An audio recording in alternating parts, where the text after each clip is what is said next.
Welcome to the Online Health Business Podcast. My name's Jav. We've got Coach Michael in the building. And today we've got a very, very special guest. Special one. Very special. Special one. Mr. Danny Allen Page. How do you do? Why did I say that? How we do? I've never said that in my life. What's happening? The camera You good? comes on sometimes. I know. Yeah, man. It's a pleasure to have you here, though. Our first, seven-figure business owner. Oh, is it? I say that because it's out there, it's out there. But no, honestly, it's not like it's a common thing. We know business is hard. You know what I mean? Business is hard, and you've obviously amassed the amount of success. I'm sure you want to achieve more and all of that, but you've done a lot. So it's a pleasure to have you here so we can learn from you, pick your brain a bit and just help the audience as well. Like just get to listen in on some conversation that otherwise they might not have got a chance to do. And if you're a coach, online coach, doing any type of online marketing, you definitely want to make sure you tune all the way in because I'm about to ask Danny a bunch of questions. Let's He's do going it. to share all his secrets. So man. Obviously, thank you for coming down. I know we've been hounding you to try and get you on for a minute. Yeah, this was crazy booking in, by the way. This is a long time. But I'm here now. Yeah, man, I think what I'd like to do, and I'm sure Michael's got a bunch of questions too, is kind of just get a little bit of backdrop. Obviously, I know you played football. Yeah. So, talk to me a little bit about football first. I want to know about the backstory, man. So believe it or not, I am 40. So I don't look it. Oh, fuck. But yeah, my backstory to not go into too much detail, but football-wise, Council Estate kid, South London, single mum, playing football. That's all it was. And never thought I was going to be a footballer. I actually, even when I was playing football, I never even thought I was good enough ever to become a professional footballer. But I just kept getting chances because I worked hard. I just like working hard. Where'd that come from? Fuck knows. I actually got a counsellor, and I was like, what is it about this not good enough thing? But then I realised the not good enough thing is what actually motivates me and drives me. So I don't know where it comes from. Maybe it might, the counsellor trying to say, it's because your dad wasn't around, and all. Maybe it is. I don't know. It's fuel. So don't know where it comes from, but it was all this, every time I do something, I take it very seriously and I want to win. Nah, single child, yeah. Yeah, none. Only child. None. Okay. So when they're playing out, I remember like kids not letting me play football with them. So I had to sit and watch them make me. 2 twins, David and Peter. I'll never forget 2 white twins. David and Peter. Only one boy on the estate that'll make me watch them play football. No, you're not good enough. So I was just like, all right. Yeah. So just every time I've got an opportunity, I play football. And then when I went to secondary school, my PE teacher was a scout at Palace, got me trials at Palace, started playing for Palace apprenticeship, got bombed at YTS. That manager went to Brentford, got YT. What's YT for those who don't really know? YTS, so it's like an apprenticeship. Basically, when you get to 16... Yeah, it's like a scholar. Yeah, you get a scholarship. So you start training full time. You leave school and you start playing. Okay. Which for me was the best time ever. Oh, you leave school, you don't have to go in for what lesson or you go college, but it is a mockery. College, yeah, it's a mockery. It's a youth club. Youth club for one day. Yeah. One day. That's McDonald's breakfast, McDonald's lunch, go home. I remember that actually, that football man never used to have to come to school. I remember that. Madness. Yeah. But yeah, and then with Brentford now, I was there, work hard, determination, but I knew I was never as good as some of the other guys. Just not even close, in my brain anyway. So I just work hard, like take the chances. And I remember when it came to get a pro contract, I know when in effort and output, talent, ability, in my head, not good enough. And he actually said to me, there's no more slots, but I'm only giving this to you because you're sheer determination. I was like, okay, fair enough. And now I got a pro contract with Brentford. Wow. Yeah. So how long was your career? Very fucking short. I see that in the video. So at Brentford, I was doing well. Like the manager loved me. Wally Downs, he loved me, to be fair. I was like next in line, right back. Always featuring like always reserves and then trying to break in. But the captain, Dobbo, was right back. This dude's like Mission Impossible. Yeah. White guy, like militant, like captain hero. Yeah. He never get injured, nothing. So I just waited. I had one opportunity where he got injured in a warm-up and he come to, I was in my tracksuit, like as a, you're not in featured, you're just there. And he come, Dan, can you play? I was in the little tea room and bro, bottled it. Why? Why do you think it happened? Don't know. Fear. Overcome with fear.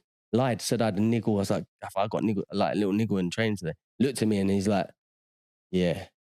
And fuck it. I regret it. To this day, I still regret that. I live with that. Yeah. That lateral regret. Like the fans, packed stadium, Brentford. Oh shit. And that would have been your debut. Yeah, that would have been my debut, bro. Oh my days. You said you're injured. I said I was injured. Oh, you didn't actually play? I didn't play. No, you said you bottled it. I bottled it. No, I thought you meant like you played rubbish. Now, Jav, can you imagine training all your life for your debut? You should have bit his hand off. But it wasn't because I didn't like, it was literally fear. Yeah. Fear. I don't know whether I didn't think I was good enough. I don't know. It was literally fear. That's the only way I could describe it. And then a few weeks later, I think he got sacked. Martin Allen come in, just got rid of all the reserves because he had to save them from relegation. That's it. Deadline day, he sat down and was like, listen, you got two options. Go and train with the youth team, see out the rest of the year, or go and play for Farnborough in conference. That's it. And we'll pay out your contract. To be fair, I never believed I was going to go on to Heights anyway. So I was like, I'll just go to Farnborough. That was it. Wow. Okay. So then did you end up like playing non-league in that? Yeah, I played non-league for ages. Farnborough, Hayes and Yeading, Hampton and Richmond. Okay. But I think that lesson there, the fear, I'm so grateful for it. Because that lesson there, whenever I sense fear, what I realized is that was my area to grow no matter what. Whether it's football, whatever it is, that there was my opportunity to face something that I could grow into. Who knows what could have happened? So whenever I get fear now, I've got a whole different relationship with it. What's that like now? There's two things. There's fear and failure. Like to me, I was a failure in that moment. But when you're failing, you take it and you take the lesson, you move on. Mm-hmm. When you're a failure, you accept it. You label yourself as what that is. And I sat in that place for a long time. It's only now when I look back, I use it as fuel. Failing forward's good. It's a good thing. Yeah. So obviously a lot of players, when they're playing non-league, they work part-time. So was you working or was he making it? Oh, you was a PT? You know I was a PT, right? Yeah, I know. So I watched a lot of your YouTube, by the way. Everyone's watching. Like you watch Scale with Dan, right?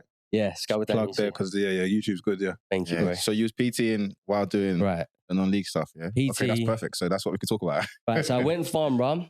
What was I going to do? Got the PFA to invest in my PT course. When I'd done the crash course, which was great, bit of massage as well. Had to massage a hairy guy's back in the thing. I was like, never doing massage again. I'll take the PT. And then started PTing alongside playing football. Okay. So I'd PT in the morning, parks, all like out and about, go to the gym during the day, and just mix bag, then go train. Yeah. Farnborough, still a lot of traveling. So like, it's tiring. But yeah. How long did you do that for? A while. I want to say like 3-4 years. Okay. Yeah, 3-4 years. The PT thing's interesting. I promise you, right, if I knew what I knew now, back then, saying you would have killed it. PTs don't realize, back then it was no online business. It was just like trade of time. And my niche at that time was grannies, because grannies love me. I don't know why. So all I could do is go there, be at Agony Art for an hour. At that time in my brain, I'm in Mitcham. If anyone's been Mitcham, you know what time it is. I'm capped. My earning potential is capped. I could work every hour, so I'm going to take like $3,000, $4,000 max home. And if you have to realize what is you're sitting on it as like a PT or a fitness entrepreneur right now. Like it is crazy. And we're talking that's a 10-year difference. Like the online game for you guys right now, the opportunity is insane. Let's stay on there for a little bit, just like pause from the story, because it's a big, story is quite interesting. Like I said, I watch your YouTube videos. But what would you say PT online coach right now should do in like a 2-minute, micro? People that are in the gym. Both in the gym, online, what should they do? what don't they know that you see and you think? In fact, let's just reframe it as if you went back then in Mitcham times, what would you have done? Right. So the first thing I realized, that's a good question. The first thing that I realized I had to do, regardless, was sell, because on that course they didn't teach me fuck all about selling. Oh. So I thought I was walking into, that's all gonna it's gonna be easy. But fear again, stepping into that gym floor and having to go and approach someone and talk about or trying to sell them. And so that was the first wake up call. I was like, oh, I've actually got to try and like sell people now. I don't know how to sell. They don't tell you none of that. I don't know if they do now, do they? Nah, no way. Them courses don't teach you nothing. No. The courses don't teach you nothing. But you have to like learn how to sell. Because that skill will enable you for no matter what. Yeah. That's done. Like you learn how to still have a communication and just hold a conversation around your services and helping people. That was the first thing I learned. And now you know it actually makes sense why I got grannies, because there's probably the safest people to go up to at the time. Yeah. So the first thing, make sales, right? So you have to think about leverage. When I say leverage is, right now you're trading your time for money. How much is your time worth? Well, 25, 40, 100, some people 150. Mm-hmm. Cool. How much are you happy working? Some people like doing the one-to-one stuff. Okay, well, I want to work whatever, how many hours? So, but is that then going to allow you to live the lifestyle you want? If that's a no. You then have to start thinking about ways where you can increase your income. Ways you increase your income is you build your personal brand. There's multiple ways actually. Personal brand, go and work corporate. There's loads of ways as on like a PT you can start making and leveraging. But the fastest way, in my opinion, is online and personal branding. You say personal branding. We don't hear a lot of gurus talk about that much, because it's all about like, get to 10K or do this. So what do you mean by that? Get your face on camera and do what you do in the gym, one-to-one. Instead of doing it one-to-one, you do it one-to-many. Like the stuff that you're telling people, how you're helping people every day. When you sit down with me and you take me for a session, you guide me, you coach me, you educate me, you support me. It's literally taking that concept and doing it to many. That's what building your social media page, getting the color schemes. No, fuck that. Fundamentally, what you do now, you can do. You just have to do it to many. That's the concept that you need to switch in your brain. Once you realize that, because right now the people that are not doing that and making excuses is because they are they're liars. There's a video of Gary Vee talking about personal trainers. Really? Being like they're the biggest hypocrites. Oh, because liars. of, and I think I even saw it on your page. You might have been the one that reposted it. And Gary Vee talking about how personal trainers are the biggest hypocrites because they talk about all these things. But then when it comes to asking them to work hard to build their own business and personal brand, they come up with all the excuses in the world about why they can't do it. So cowards. And it's cool because I was one. So I can call you all cowards. Yeah. And that's cool if you want more and you don't act upon it. You're being a coward. Yeah. And the thing is you're being selfish as well. Because if you truly want to help people, if you say you want to help people, you wouldn't stay in the box that you're currently in. The truth is you're actually quite happy where you are. Because if the pain of where you are was strong enough, you'd break through. That's a fact. So obviously you was PTing in the gym while playing football. When did you like make that transition to doing the online stuff? Because obviously I met you many years ago, but you wouldn't remember, where we trained at Manor. And I think at the time, if I remember correctly, you was doing like marketing for them. Yeah. And this was before the pandemic. And you was doing it online stuff. So that would have been end of 2019, maybe? Jesus. Yeah. So that would have been around October. I was working there October 2019. So like, when did you transition from PT on the gym floor, playing football, to like starting to build the online side of things and get into the marketing game? So what happened was I was doing the PT stuff. I was capped, wanted more. Wasn't happy in life at home. Had this ex-missus, just wasn't going nowhere. I knew it wasn't going nowhere. So everything was, I was at a plateau in life. But I still wanted to become more, because you don't lose your dreams. You're on a route to become a footballer. You still want to, you have that desire to do better, right? You want to achieve more. But I was capped And I was asking the wrong questions at the time. Why this? Why that? Why? And then I don't know what happened. My friend, one of my really good friends, he bumped into Alfie, who's like, we used to all go out together. And then I saw him. I was like, what are you doing? Like, come over. And he's like, come meet me at my house. And I was like, we go do goal session. That's Alfie Valentine, by the way. Yeah. He's also got a great YouTube. So we used to go to his house. This dude's got a vending machine in his house, crisp. I'm like, this dude's got a vending machine. What's going on there? Yeah. Porsche, and he's doing bits. But he showed me his vision board. And he opened his cupboards. This is a vision board. He opened it up. It's just everything he ever desired. All over it. Mad. I remember looking at it like, this is crazy. He's like, you've got to stop asking why and start asking how.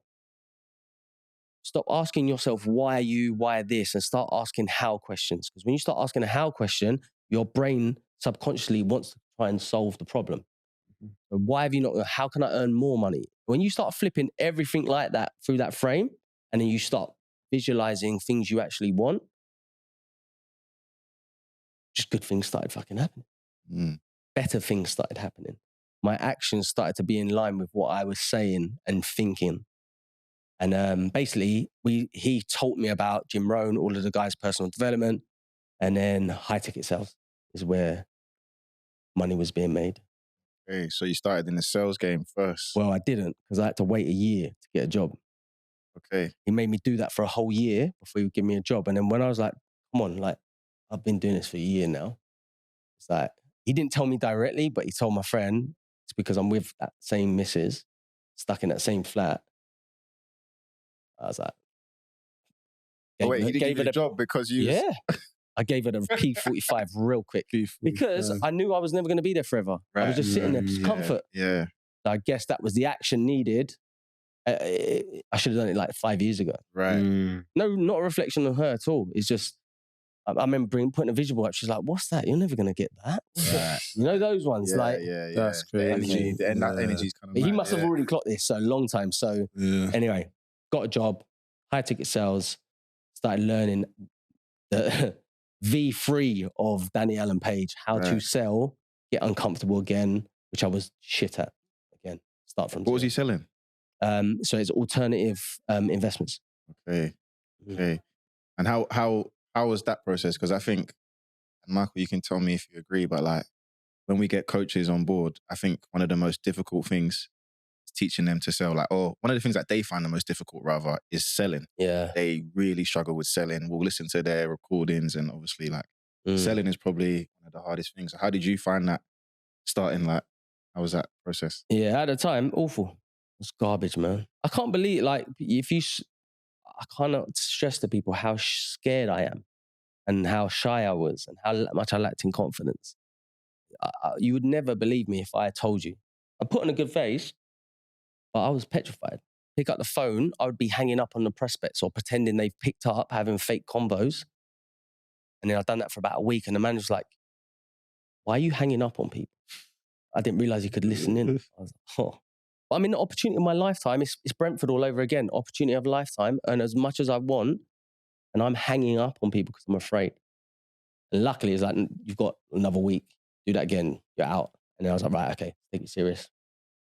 Confidence. And it's just repetition at that point. And then I think one of the first, when it comes to selling, I think one of the misconceptions that people have is you're going in it from a selfish point of view. Really. It's like if you go into any conversation with a selfish point of view, you put pressure on the conversation going your way. When really, if you put the focus on actually just adding some level of value first, then your intention, everything changes about how that conversation goes. So with PT, what you're selling is not magic. Really, they should buy you. And there's two things they buy. They either buy you and trust you because they've seen you on content, blah, blah, blah. But if you haven't got that luxury, listen, this is the model. This is what you want. This is where you're at. This is where you want to get to. This is the model I have. Let's walk through it together. If it's a good fit, great. people are afraid to say if it ain't, buy. Right. They're afraid of the no. Yeah. I expect the no. I want to know.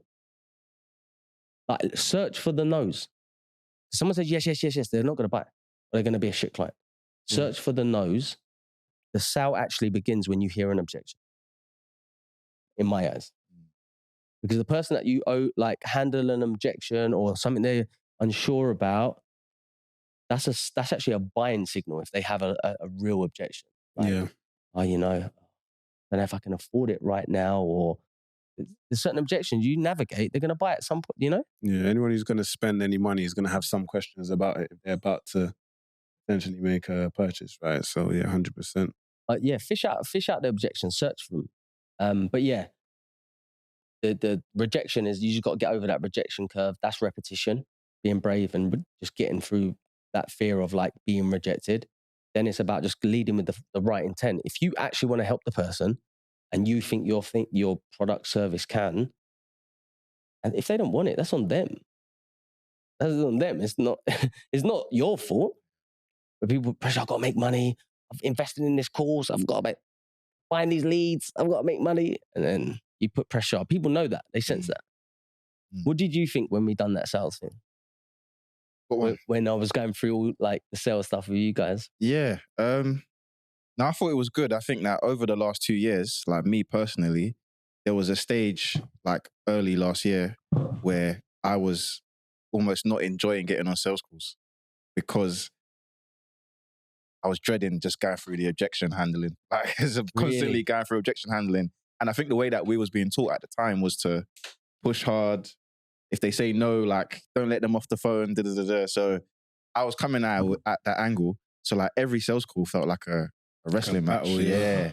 So even if my calendar was packed up with fitness sales, which is good, I would actually feel like, I don't even know if I want to take these calls today. Because every sales call was like, okay, what am I going to handle today? I can't afford it. I need to talk to the wife. Okay, cool. Let's get ready to battle for this. So literally. But it's even that mind frame is like, you know what's coming. You're going to get that. Yeah. What, when we think about like, we talk about affirmations or like vision, and we never think about actually, okay, well, if you're thinking negative, that also might actually transpire as well, right? Yeah. So I think now, I actually look forward to the sales calls because either way, I know that I genuinely can help someone. So I think because I'm coming at it from a more genuine angle, it's easier for me to not push someone, but, push them to make a positive decision for themselves. Yeah. It's not for me, it's for them at the end of the day. Conviction. So it's easier. I feel like it's easier now. And I actually don't mind. If the calendar's packed in, I don't mind because I understand it's not bothering me as much. It's not affecting my day personally as much as it used to. Yeah. So yeah, that's one thing for sure. What about you? Do you enjoy the sales? Yeah, I was the same. I was saying it the other day that when we used to look at the calendar, it just used to give us a bit of stress. But now I enjoy it, man. Every now and again, I find myself on a call with someone. They're not even qualified. They're not do you know what I mean? They're not going to buy from us anytime soon. They're not in the right position. But I'll just like give them 5 minutes worth of just game. You know what I mean? Like, you know what? It's what I would do if I was you. And that gives me good energy because I feel like that's goodwill credit. Just I'm throwing out there. Do you know what I mean? I'm just constantly throwing out value however I possibly can. So I'm very big on just giving, and then, you know how it goes. It just reciprocates. So the compounding effect of conversations. People don't talk about that in sales. And I think that even if someone doesn't buy, you've left them with a good taste in their mouth rather than a bad one. When they are in that buying mind state and they are ready to pull the trigger, you should be, as long as you're still keeping in contact, you should be the first person they think about as well. But even still, you think if you speak to a fitness person or a coach or whatever it is, and you inject them with some genuinely trying to help them get to the solution they want, either away from you. I help people away from me sometimes. That's a better solution for you. Damo, that's a better solution for you at the minute. They will tell someone else, go to speak. 100%. And that compounds. There's no measure on that. Yeah. There's no measure on that. But think about the compounding effect of having sales conversations. If you had 10 calls in your diary, which is a lot of calls, most businesses don't have that. One, be fucking grateful to be in that position because not many businesses do. Yeah. Expect there to be at least 50% that are not ready to even work with you. A few that probably can't afford it, and maybe one or two that can. right? But give everyone the same treatment. You do that for as long as you can. It's physically impossible for you to be broke or be shit at sales. Yeah. It's just a conversation. You just get better, yeah. It's just a conversation. Yeah. I used to put on like a voice. I used to try and be everyone else. I had to present like slides. And I was just like, fuck, it's so draining. Be yourself. Yeah. Yourself. Just give as well. I think that like business as a whole is just giving. Literally. You know, like just serving, like making, that's why, you know, we're in service business most of us, right? So it's just that serving. I think we was talking about Alex Hormozy before we started, right? And it's crazy that his whole, you know, you talked about the compound of like, you know, giving and having good conversations. But his whole book launches and whatnot is one big funnel. Yeah. And sometimes it's something that could be like a 5-year funnel. Because he's helping someone who might be just starting their business, or someone who might be, you know, midway, who, you know, it might take them 5 years to get to the point where they can work with him. But you're just kind of just, you know, you're just sowing seeds that continue. And it's like, if you look at business that way, then you're always going to win, you know, versus, like you said, some of the personal trainers will jump into whether it's online or PT and so hungry to just make a sale there and then that if they get on a call with someone that's not a lead, it's like the end of the world. They're ready to just cuss them out. You know what I mean? And get where that could be someone down the line. It could be their family member, it could be this. So yeah, I definitely think it's just all about that giving. But one thing, because we're probably not going to be able to go through your whole story for now. That's why I said direct everyone to your YouTube as well, because you have some good videos where you go through it. But I know you talk about getting to 33. Yeah, so everything between that age of playing football or when you was young to that age of 33 where it all kind of crashed again, yeah? Yeah. And if you give us a bit of a brief about that, just a real brief about the crash, but also what happened then from now. I'll go fast, yeah? So got the sales job, was shit for a year, got better, was okay for a year, then I started doing really well. So a year and a half, I started to do really well. 10, 15K more months. I think I'm flying. R8s. Okay, you got to get another car. X6. Okay, you got to get a Harley, custom Harley. Okay, you got to get a Rolex. Why though? I have to stop you there. Why did you do that? Why did I do that? You got to tell me about that. Here's why. Because at the time, I didn't know who I was or what I wanted. Right. So I latched on to what I believe success looked like. And the only thing I had as an image of success was the people around me. And that's exactly what they was doing. So I jumped on their goals. Right. See it happen all the time. So that's what happened. Now I lumped myself up with a rent of like 4K, big house. And then the company went bust. And then kid on the way. So everything goes. Yeah. Humbled. House goes.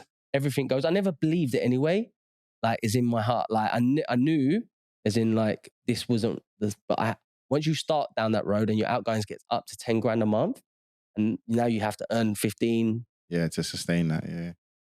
It's mad, right? So then I had to sell everything back to my missus' mum's 2-bedroom flat in Sydenham with a new baby. Ford Focus roof racks. So we went from the X6 to R8. What else was the first car as well? Is there another one? There's a Harley, custom Harley. Back to the Ford Focus. Yeah. That's like, what was going through your mind at that point? Yeah, what was the mentality like at that stage of life? Can you imagine how humbling it was? Yeah. I was also a bit relieved. I was actually a little bit released because I like a fight. And I knew I wasn't I knew what I was doing and the things, it didn't feel right because I know it was just debt and it felt pressure and it's like, this ain't the right way to do it. I was shitting myself because I had a kid and but I also, when I look back, it was the most exciting time because I had to act. Like that pain, that ego, that like having to avoid high streets because I don't want the same people that saw me last week in R8 in a Full Focus, driving to my mum's house in the Full Focus now. No, it's not about the cars. It's just like the identity, the things that I was hiding my identity around, it's all gone, stripped back. So what are you about? Hey, this gloves on, this time to go, yeah? And that's when I was just like, right, partnered up with another guy for a period. Like being a sales manager. This sales stuff is not, this type of business is not for me. I don't like working under no one. I don't want no one to take the legs away from my earning potential again. I don't want to be capped again. What do I need to do? Okay, I need to start my own business. And then at the time, a friend of mine had branched off, and he started telling me about Google Ads and doing lead gen. I was like, what is this? And I left that company again. So I made sure I had like 2 months.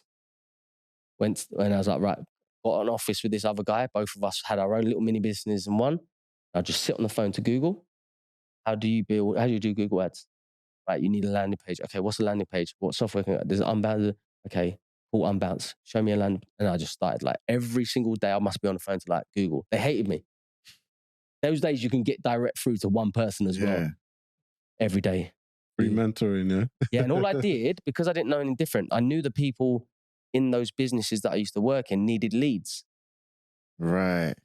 Because without leads, the floor's dead. So I just started selling leads to those people.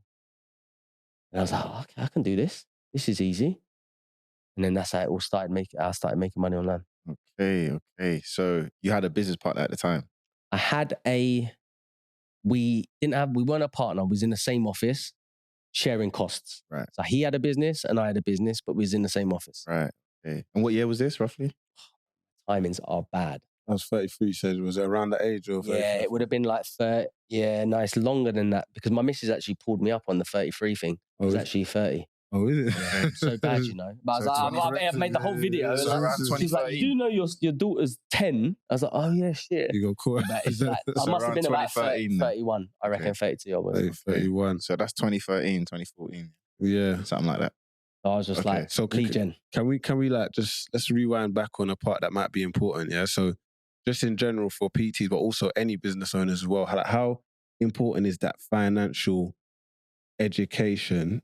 Because, you know, you said you started earning more, you started spending more, and it sounds crazy to hear, but like you're not unintelligent, do you know what I mean? Yeah. Like you've got sense to, how did you do that? And even at a micro scale where someone might not have the R8, the X6, but they might just get the R8 or they might just get the thing, like how important is that and what lessons did you learn through that? Don't jump. What do you want? Like, what is the lifestyle you want to live? And reverse engineer it. Then what is the sacrifice you're willing to do? As in like day to day to achieve it. So if you know you want a lifestyle of, I don't know, 10K, right? And your earnings is nowhere near, yeah, that's cool. You know you got to get your earnings up, fact. But as you're doing that, what most people do is they pretend they're rich. Right.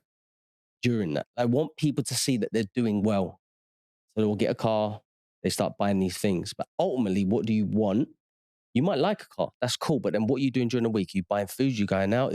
There's certain things you have to like balance out. Yeah, delayed gratification is I'm bad at it. I've had it, but I have to have that delayed gratification. Now, for my non-negotiables are holidays with my family. I'll spend good money on holidays, food, and my car's okay. I'm not fussed about car. I could go and get some of the cars that I'm not doing it. Like my house, like, so it's just knowing your lane, knowing your plan. What people do is they see the gram, associate that with people being wealthy and they jump on them goals. Wealth is not, you're not seeing wealth. You're just seeing what rich. And rich is money now being spent. It's not how long they could last with that money. You don't know. That might be a loan. There's so many things you don't know. So you have to literally be very careful. Just be very clear on what you want.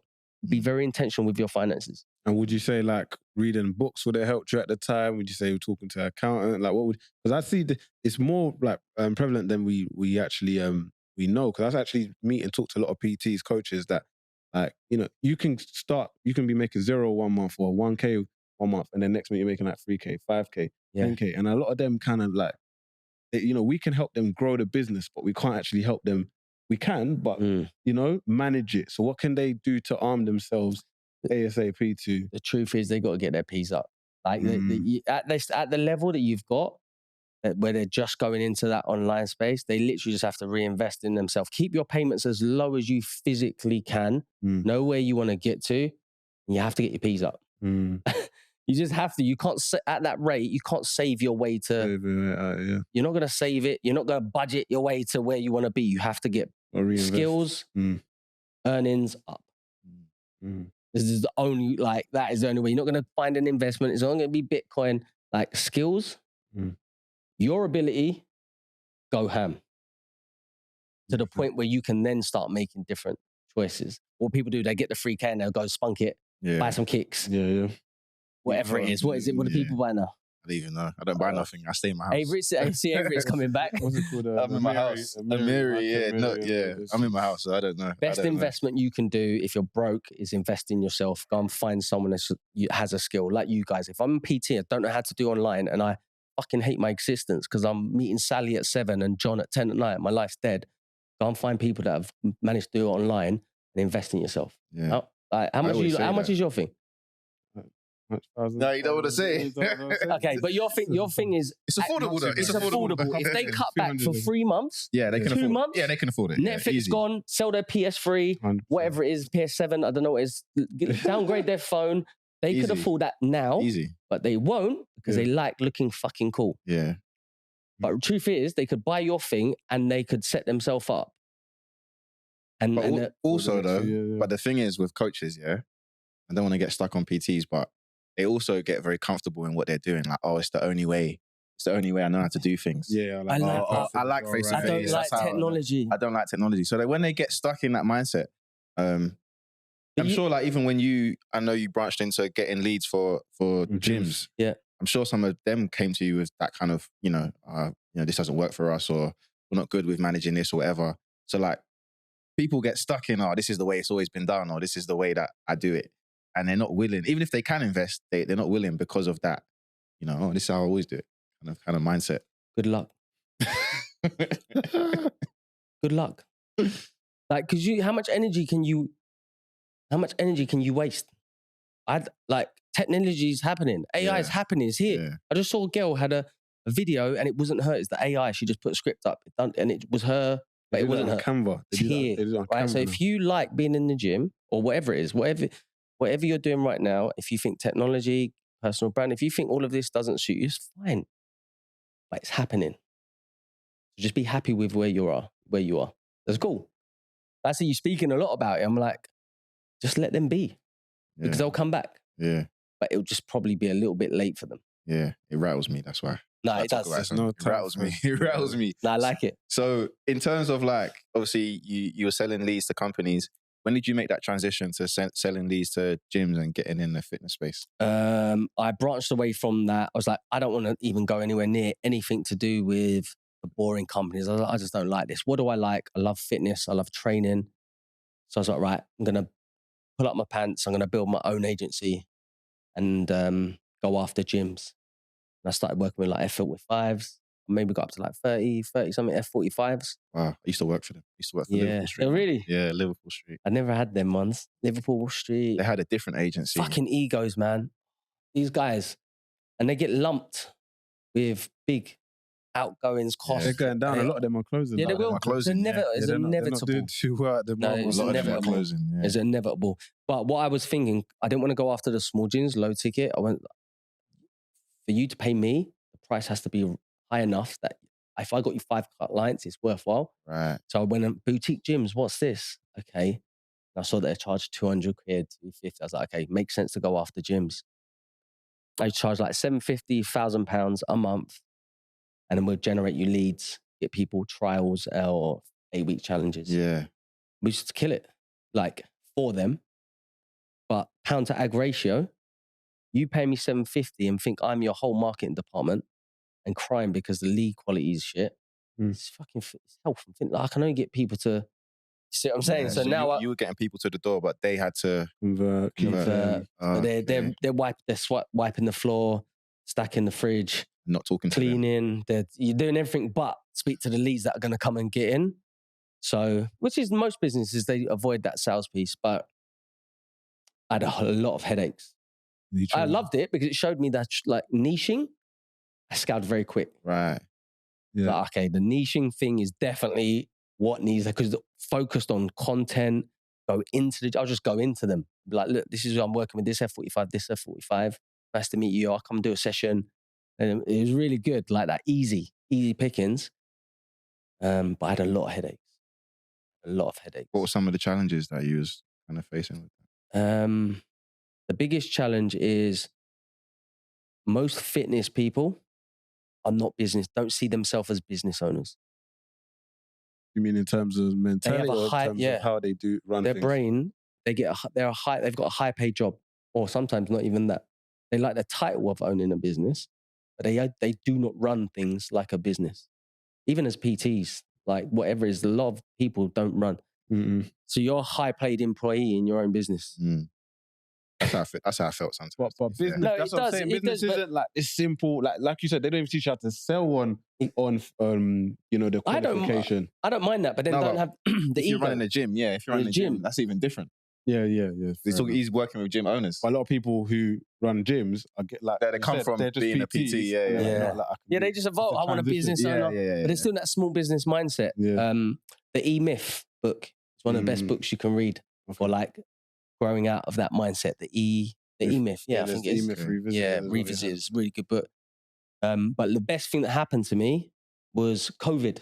Right. Because when COVID hit, the gym shut. They literally all called me up. All these people that like, oh, you're my friend. Locked me off. Yeah. Right. And then I just lost all my clients. So you lost all the business, basically lost business from Everything.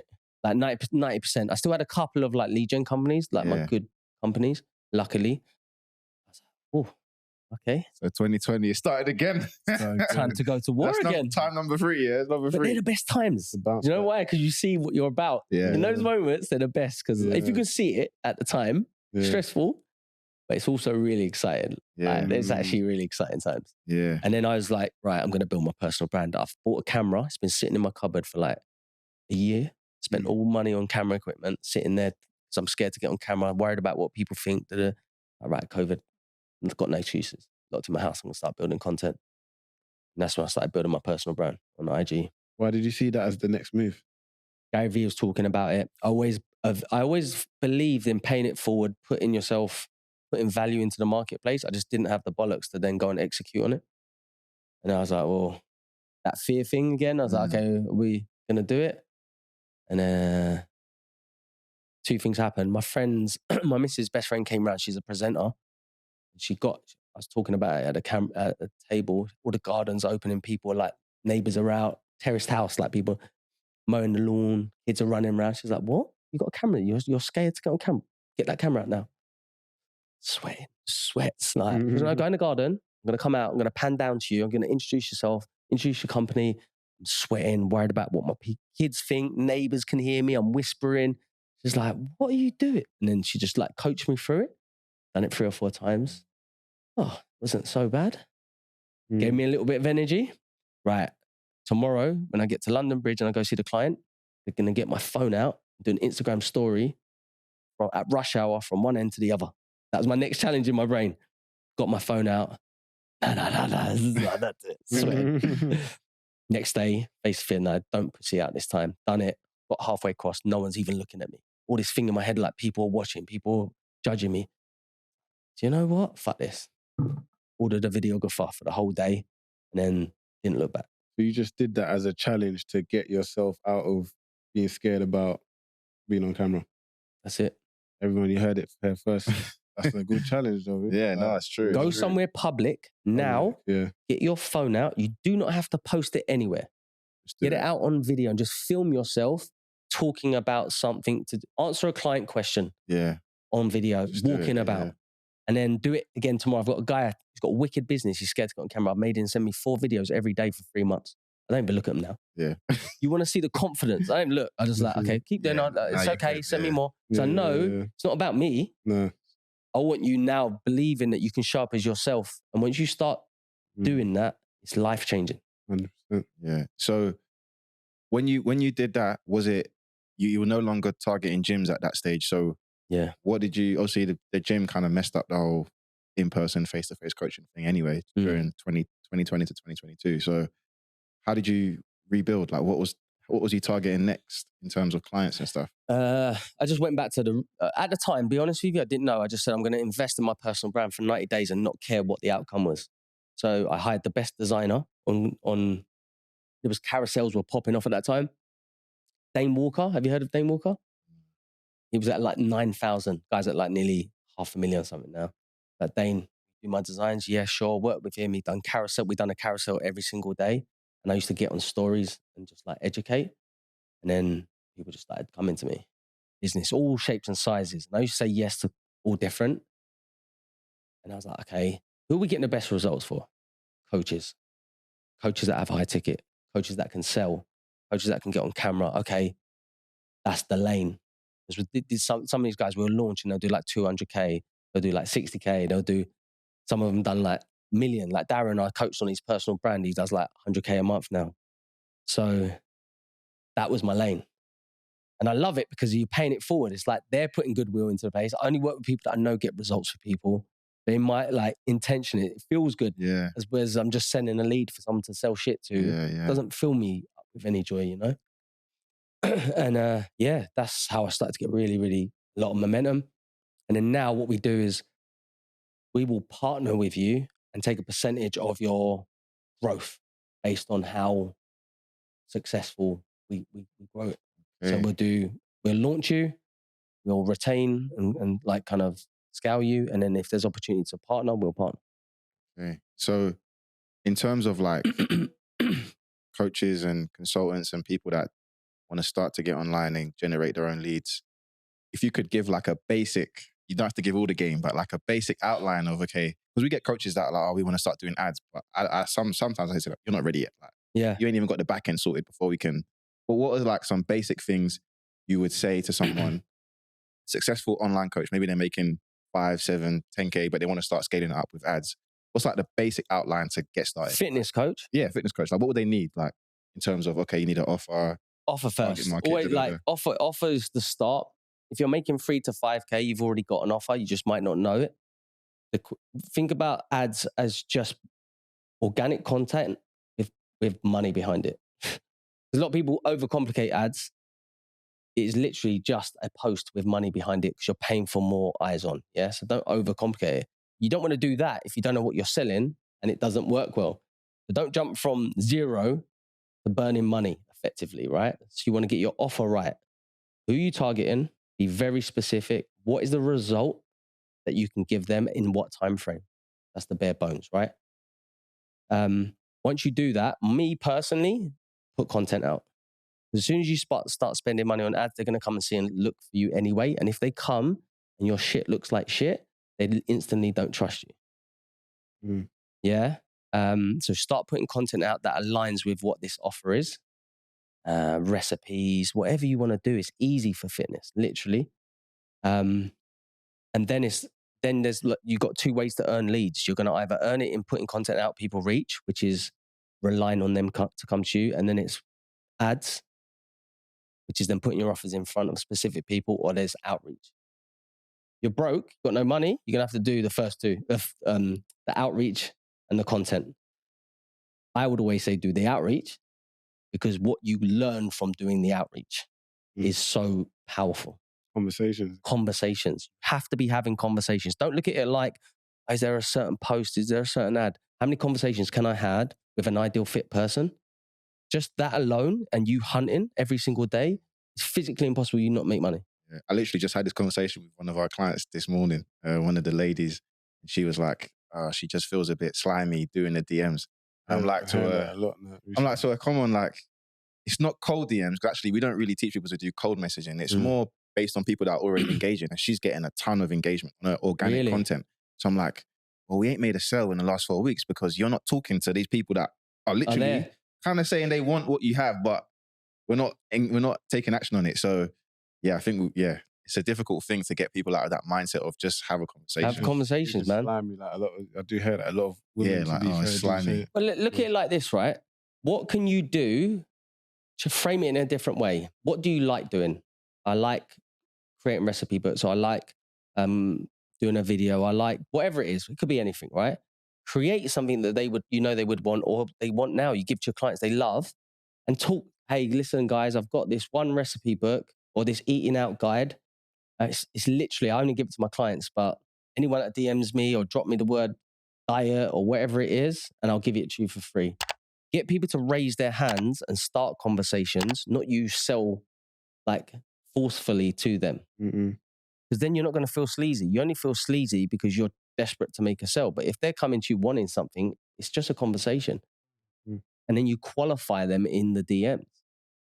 I love the hand raise, or we call them power offers, where we'll find, like, one of mine is like a 1 million funnel. If you want to know how a case study, you want to see how we generate a £1 million a month for a client's funnel, drop me a DM. The thing's a Google document. I've done it in 20 minutes. They'll say yes, and I'll just in the DMs. Okay, yeah, here it is. Here's the link. Let me know you find it. What you up to? Do you need help with anything? What's your offer? Okay, good fit, bad fit. On to the next. It's very simple conversation. It's fucking conversations. Yeah. People. The thing is, the guru game. They overcomplicate it. They put little frameworks. They put this funnel. This conversation. All of it is the same conversations. Attention, converting, conversations, and then you make a sale. It's just volume. So we've got to round up soon, but when we get to the end, we've kind of gone from the journey from the council flat to like here now, right? So that last portion, let's say, or the current, portion you just come out of where, the business, you stopped working with Jim, started doing well to where you are now, right? What's some of the fundamental switches in the recent years and your thoughts around business strategically that have just changed or that you see, different now? A bit more high level, but people are ready for it. I believe you have to have it all just boils down to the four things, right? It's not even business because it's all the same. At our level, it's all the same. Your health, your finances, your relationships, and your business. Yeah? Those four things, fundamentally, every single day you need to keep in line. Right? And what people do is they go heavy in one and neglect the rest. For me, that's all I care about now. Because the quality of life, and like me busting my balls for the last 10 years and realizing that I haven't spent enough time with my kids is some bullshit. There's no amount of money you can pay me. Real talk. Yeah, so now I've thank God, like the 7 and 10, I'm like, I need to balance the books. Time, yeah. So I might have to sacrifice some of my time in the business and expect that, okay, it might not grow as fast. But I know the quality of my life and the things I truly keep me here, I can do. So I know that's not probably like financial goals, but to me, that's what I focus on. Yeah. You might be in the season of your life where you have to go fucking ham and you've got no other choice. But check in with yourself on those 4 areas and see what you need to make you happy. Not what else everyone else is doing and on the gram. Because everyone, like me, the other day I was like, I'm tired. Like, I hadn't taken any time to think. What the fuck do I want? Is this even in line with where I'm going? No one don't do it because they're like, social. When you're resting, you're on social. When you're chilling, you're watching YouTube. When you listen to podcasts, then you're training, you're still not resting. Like, when do you just stop and go like, okay, what's the 4 things? These 4 areas, what am I covering? What am I doing? And you're constant. That's where I focus. But that counterbalance or lack of balance seems to be a big trend in people going from, where you would, let's say, the 10 to 30K to 100K or running a 7-figure business. So is it needed? And also, the balance isn't existing. It doesn't exist. It's a choice. Okay. It's a choice. Okay, it's just a choice. It's just sacrificing what? Knowing that you're not going to balance it. We're small business owners. There's no balance. It's just choices and decisions. And being happy with that decision. That's what it is. That is exactly what it is. So, as we wrap it up, there was one thing that Teo did at the end of the last episode. Do you remember? Yeah, but you don't remember? Yeah, but you got.